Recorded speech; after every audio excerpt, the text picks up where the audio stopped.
President Trump is taking a stand against Vladimir Putin in a way that we've rarely, if ever, heard from him before. We are very unhappy, I am, with Russia. We want to see it end. And I'm disappointed in President Putin because I thought we would have had a deal 2 months ago, but it doesn't seem to get there. I've been hearing so much talk. It's all talk. It's all talk, and then missiles go into Kiev and kill 60 people. It's got to stop. I speak to him a lot about getting this thing done.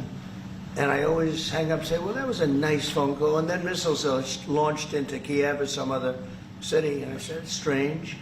And after that happens 3 or 4 times, you say, the talk doesn't mean anything. After years of heaping praise on the Russian leader, of touting their personal relationship, of taking Putin's word over his own government's at times, the scene that played out today inside the Oval Office encapsulated a remarkable shift for this president. To underscore his anger, he's giving Putin an ultimatum and threatening action that many people, from Capitol Hill all the way to Kyiv, have been calling for. The president announced a deal to allow NATO to buy American-made weapons to supply Ukraine on the battlefield, while also threatening economic punishment if Putin fails to reach a peace deal in the next 50 days. It would mark the first time, and this does mark the first time, that we've seen the president take direct action against Putin's aggression this term, marking an unmistakable departure from the years of comments like these. I respect Putin. He's a strong leader, I can tell you that. If he says great things about me, I'm going to say great things about him. One of my best meetings ever was with Vladimir Putin. Putin meeting was one of the best meetings I've had. I get along with President Putin. Do you respect Putin? I do respect him. Putin is smart. He's a very smart guy. He's a very cunning person. When I got elected, we spoke, and I think we're going to have a deal. It remains to be seen tonight how President Putin will respond to President Trump's new threat and how the president himself will follow through on it. Questions that I asked his ambassador to NATO at the White House this afternoon. The president is sending defensive weapons to Ukraine. Is there any plan to send offensive weapons? Is that under consideration? Well, so all weapons are both offense and defense. Obviously, air defense is important and critical for the situation, but at the same time, we're not taking anything off the table. And when it comes to the tariffs that he's threatening to put in place against Russia, Russia imports very little to the United States. So how do you ensure that it has actual impact? Well, it's because they're secondary sanctions. It's sanctions on countries that are buying the oil from Russia. And so it's not about sanctioning Russia. It's about tariffs on countries like India and China that are buying their oil. And it really is going to, I think, dramatically impact the Russian economy. And how did the president decide on 50 days? We need an end to this war. The slaughter that's happening is unbelievable. Russia has picked up 1% of Ukrainian territory in the last 18 months, and they've lost hundreds of thousands of soldiers on the battlefield. The time to end the slaughter is now. The time to end the killing is now. And so 50 days is the appropriate amount of time because it needs to happen now. And my lead source tonight is one of the primary supporters of a bill to sanction Russia, one with 85 co-sponsors, I should note, in the Senate. Connecticut Democratic Senator Richard Blumenthal is here with me now, and it's great to have you, Senator. Just first on this remarkable shift from President Trump. I mean, looking at that compared to what he was even just saying when he took office, it is quite something. Do you think that he's putting enough pressure on Putin tonight? I think that it is a remarkable turn and a very positive step, not only economic sanctions, but also military aid that will be, in effect, sold to NATO and then provided to Ukraine. But these economic sanctions that he's talking about are good. Our bill is better. He's applying a hammer. We have a sledgehammer. And our bill is also broader because it applies to the Russia shadow fleet. I think that we'll know in 50 days whether Putin changes his tune. I am not optimistic. I think we should push forward with our bill. 85 co-sponsors. It'll have 90 votes if it's given a vote. And I think we need that kind of sledgehammer. So you don't think Putin's going to come to the table in the next 50 days? You don't see that happening? Given his history, and I think the president's right, a lot of nice talk, but very, very little in the way of sensible kinds of proposals to Ukraine for any kind of ceasefire or peace talk. So I'm pessimistic, that Putin will alter his strategy before force is actually applied. He's a thug. He understands force, economic force or military force, and our sanctions will be a force multiplier because the Europeans are looking to us. As I saw when we visited Rome recently for the Coalition of the Willing, every one of those presidents, prime ministers, thanked Senator Graham and myself for moving forward with the sanctions bill. So do you think your sanctions bill, which to be clear would go up to it would essentially allow him to go up to basically 500%?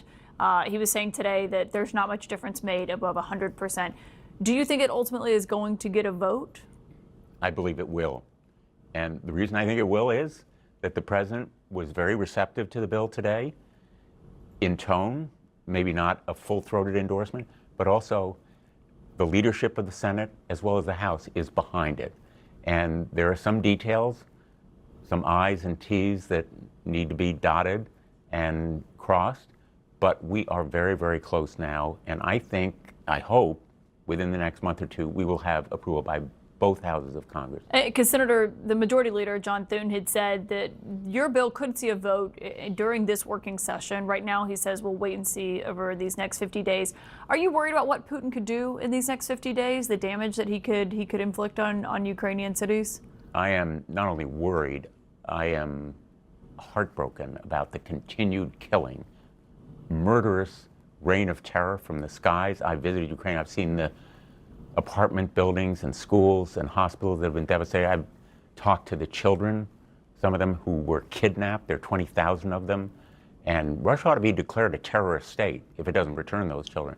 So Putin has absolutely no moral compunction about continuing the kind of brutal, barbaric war that he's conducting. Well, and just on the weapons that they are sending with the Patriots and the interceptors to be able to basically help Ukraine defend itself from those Russian missiles. You had dinner tonight with the NATO Secretary General, who was at the White House with the president today. Was it clear whether he expects any of these purchases that are going to Ukraine of weapons to include anything they don't have already? They need more of what they have already. Secretary General has been really heroic in his leadership on this issue, talking to President Trump and being an interlocutory with the different NATO countries.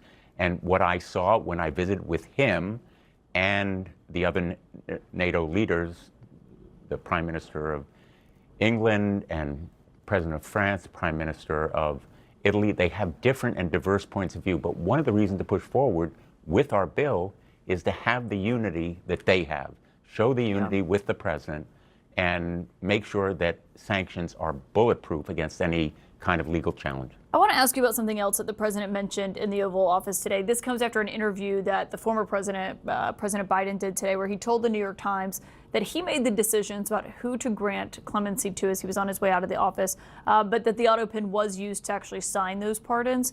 Trump commented that today and said this. Sending letters back. That's what an auto pen's supposed to be. To write to a young 7-year-old boy that writes to the president and he wants to be president someday and he loves America. That's what the auto pen's supposed to be. It's not supposed to be for signing major legislation and all the things. No, the auto pen, and I doubt he knew. Now, using the auto pen is totally legal, I should note. There's a memo from the DOJ that says as much. But for an authority as great as that one of granting someone a pardon or clemency, do you think it's appropriate to use auto pen, or should the president sign those themselves, especially when it's smaller numbers of pardons? I think in a decision of that moment, of that importance, a personal signature is probably a better practice. There were a number of clemencies. I don't know what the president was thinking when he used or authorized the use of auto pen, but one way or the other, I think this issue is a complete distraction from the really important issues, whether it's Ukraine and defending their freedom, in our national security, inflation and rising prices that continue, other kinds of issues relating to the dismantlement of government that we're watching in real time and the threat to our democracy. So I think it is a distraction. Senator Blumenthal, thank you, and hopefully you'll come back when your bill gets a vote, if it gets a vote. Thank you so much for that. Thank you.